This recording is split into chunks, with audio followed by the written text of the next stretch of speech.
Baik, ini izinkan saya untuk memaparkan hasil rencana kerja saya untuk kedepannya. Jadi rencana kerja ini disusun dengan langkah-langkah. Yang pertama adalah mengidentifikasi masalah, kemudian menentukan prioritas masalah, kemudian prioritas masalah itu sendiri, kemudian penyebab masalahnya dari masalah tersebut, dan alternatif pemecahan masalahnya. Untuk identifikasi masalah, yang pertama adalah cakupan rumah tangga sehat di wilayah kerja Puskesmas Wonosari tahun 2022 sebesar 91,5%, ya, jadi belum ada 100%. Kemudian yang kedua adalah rendahnya pemberdayaan masyarakat SMD maupun MMD di wilayah kerja Puskesmas Wonosari tahun 2022 hanya 5 desa dari 16 desa atau 31%. Kemudian yang ketiga adalah rendahnya cakupan bayi 0 sampai 6 bulan yang mendapatkan ASI eksklusif di tahun 2022 sebesar 38%, ya, masih sangat rendah sekali. Untuk penentuan prioritas masalah menggunakan metode USG dengan prioritas yang pertama adalah rendahnya cakupan ASI eksklusif dengan jumlah skornya adalah 13. Kemudian penentuan prioritas masalahnya yaitu rendahnya bayi 0 sampai 6 bulan mendapatkan ASI eksklusif di wilayah kerja Puskesmas Wonosari. Adapun penyebabnya, yang pertama adalah kurangnya pengetahuan ibu mengenai pentingnya ASI eksklusif, ya. Jadi banyak ibu yang tidak tahu tentang ASI eksklusif. Mereka lebih sering tahunya adalah bayi diberikan ASI sampai usia 2 tahun, ya, tapi tidak paham apa itu ASI eksklusif. Kemudian yang kedua adalah kurangnya dukungan keluarga dalam memberikan ASI eksklusif. Karena bayi yang sering menangis terus, ya, biasanya bapak atau keluarganya itu tidak sadar. Akhirnya sudah langsung diberikan susu formula ataupun makanan pendamping yang terlalu dini. Apalagi ibu yang masih dengan orang tua, biasanya orang tua ini dukungannya sangat kurang sekali, ya. Kemudian yang ketiga, budaya lingkungan masyarakat yang kurang baik. Sering kita jumpai, ya, di masyarakat, kalau bayi baru lahir pasti dikasih madu, katanya lidahnya itu kasar, harus dikasih madu supaya tidak melukai atau tidak membuat kulit ibu lecet, ya. Terus kemudian ada juga mitos yang di masyarakat itu bayi harus diberikan kopi supaya tidak kejang, ya. Itu kan budaya-budaya di masyarakat yang kurang baik, ya, dan bisa menyebabkan tidak terjadi perilaku ASI eksklusif di masyarakat itu sendiri. Kemudian ibu yang bekerja, ya, ibu yang bekerja biasanya tidak tahu bagaimana cara memberikan ASI perah, tidak tahu cara memberikan ASInya, terus kemudian tidak tahu cara untuk menyimpan daripada ASI tersebut.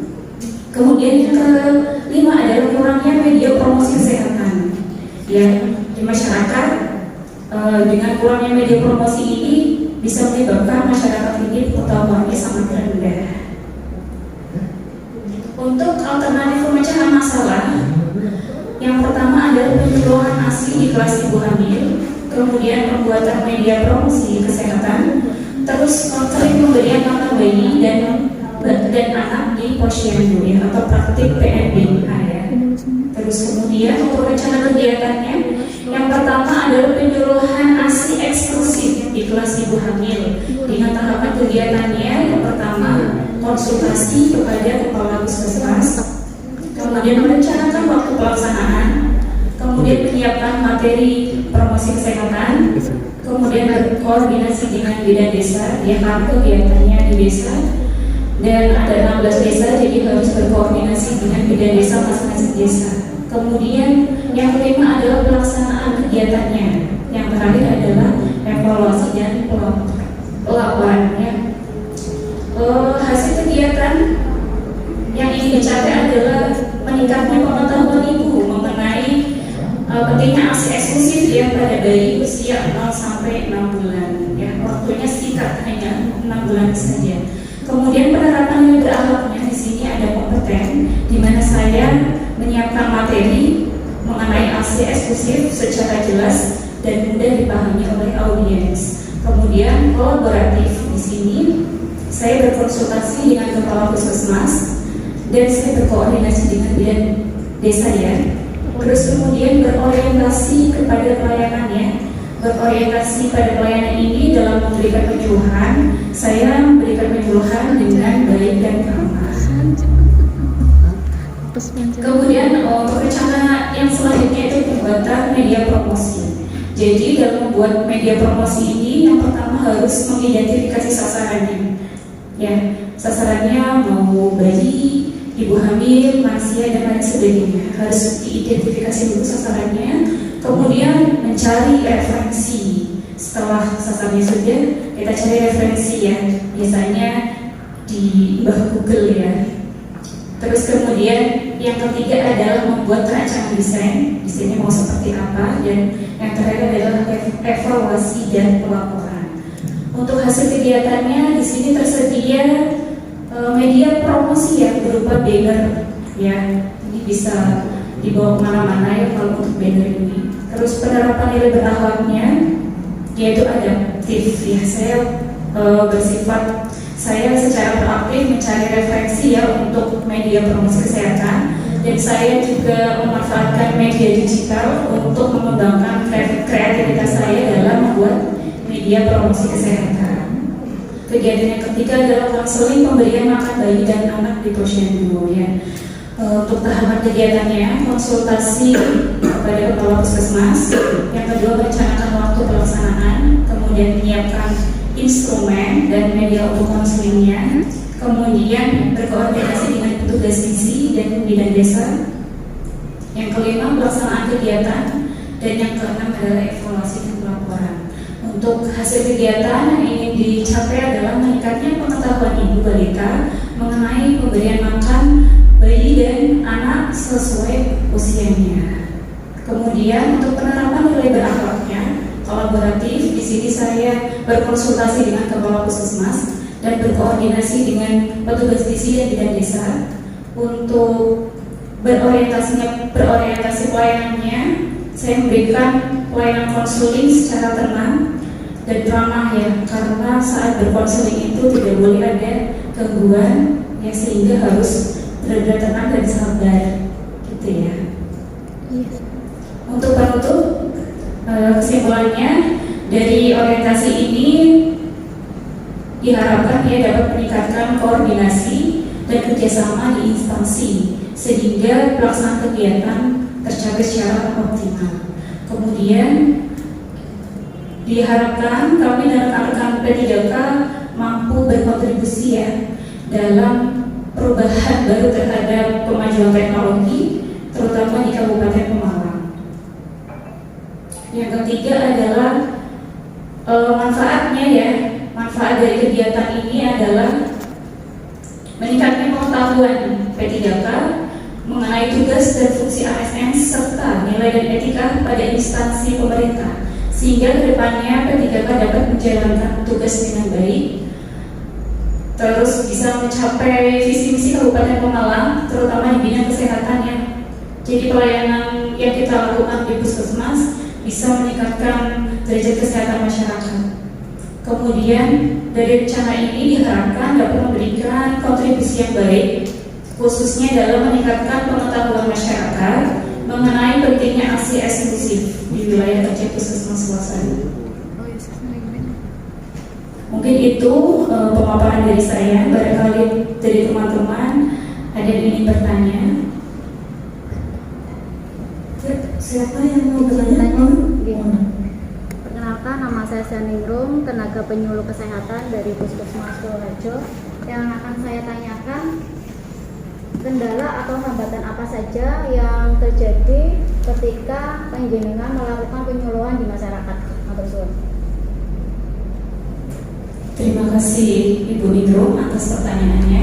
Jadi kalau di masyarakat ketika kita memberikan penyuluhan pastinya ada kendala. Ya, yang pertama biasanya audiens ini atau ini di sini dalam hal ini adalah ibu hamil ya, biasanya karena tidak ada yang mengantar sehingga datang terlambat ya, jadi tidak bisa mengikuti dengan sebaik-baiknya, biasanya seperti itu.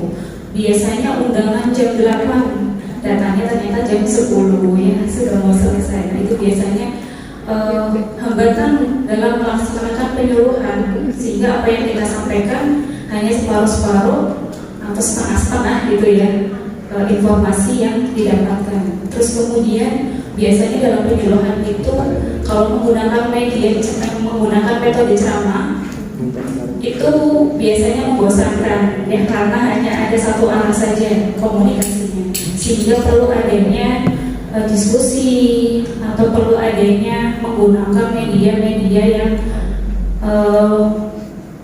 memudahkan untuk menerima informasi. Seperti tadi, kalau misal kita memberikan penyuluhan ASI eksklusif, kita menggunakan boneka ataupun tadi menggunakan payudara-payudaraan ya, itu seperti itu.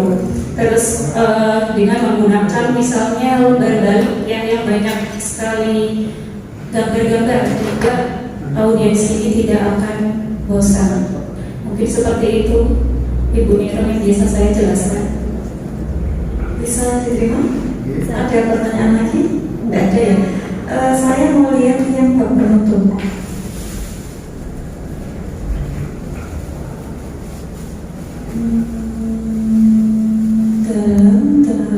Nah, semoga dengan diadakannya orientasi ini berulang kemajuan teknologi terutama di Kabupaten Pemalang.